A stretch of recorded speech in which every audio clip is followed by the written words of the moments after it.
चंदनपुर का राजा बड़ा दानी और प्रतापी था।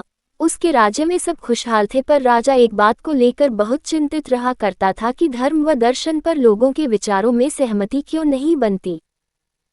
एक बार राजा ने विभिन्न धर्मों के उपदेशकों को आमंत्रित किया और एक विशाल कक्ष में सभी का एक साथ रहने का प्रबंध करते हुए कहा, अब अगले कुछ दिनों तक आप सब एक साथ रहेंगे और आपस में विभिन्न धर्मों और दर्शनों पर विचार विमर्श करेंगे। और जब आप सभी के विचार एक मत हो जाएंगे तो मैं आपको ढेरों उपहार देकर यहाँ से विदा करूँगा। और ऐसा कहते हुए राजा वहाँ से चला गया। कक्ष में घोर विचार विमर्श हुआ। सभी अपनी अपनी बात समझाने में लगे रहे, पर कुछ दिन बीत जाने पर भी वे एक मत नहीं हो पाए। पड़ोसी राज्य में रहने वाले एक महात्मा जी को जब ये बात पता चली तो वह राजा से मिलने पहुंचा। हे राजन, मैंने सुना है कि तू बड़ा दानी है, क्या तू मुझे भी दान देगा? महात्मा जी बोले, अवश्य, बताइए आपको क्या चाहिए? राजा बोला, महात्मा जी, मुझे तेरे अनाज के गोदाम से कुछ अनाज चाहिए। उद्धरण चिन्ह। राजा जी, बिल्कुल, आप मेरे साथ आइए। और राजा उन्हें गोदाम तक ले गया।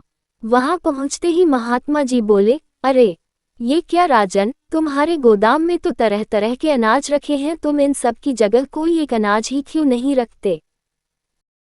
राजा को ये सुन थोड़ा अचरज हुआ और वह बोला, ये कैसे संभव है? अगर मैं गेहूं, चावल, दाल इत्यादि की जगह बस एक अनाज ही रखूंगा तो हम अलग अलग स्वाद और पोषण के भोजन कैसे कर पाएंगे? और जब प्रकृति ने हमें इतने ढेर सारे अन्न दिए हैं तो बस किसी एक अन्न का ही प्रयोग करना कहाँ की बुद्धिमानी है?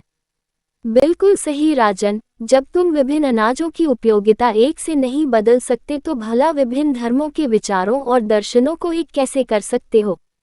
सबकी अलग अलग उपयोगिता है और वे समय समय पर मनुष्य का मार्गदर्शन करते हैं। महात्मा जी ने अपनी बात पूरी की।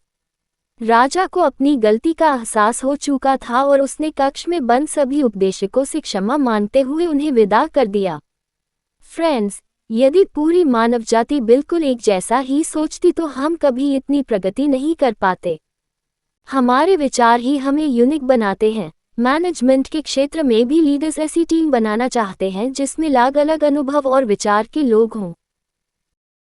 अतः अगर कभी आपका विचार औरों से मेल न खाए तो इससे घबराने की ज़रूरत नहीं, बल्कि ये देखने की ज़रूरत है कि पूरी पिक्चर में आपका विचार कहाँ फिट हो सकता है।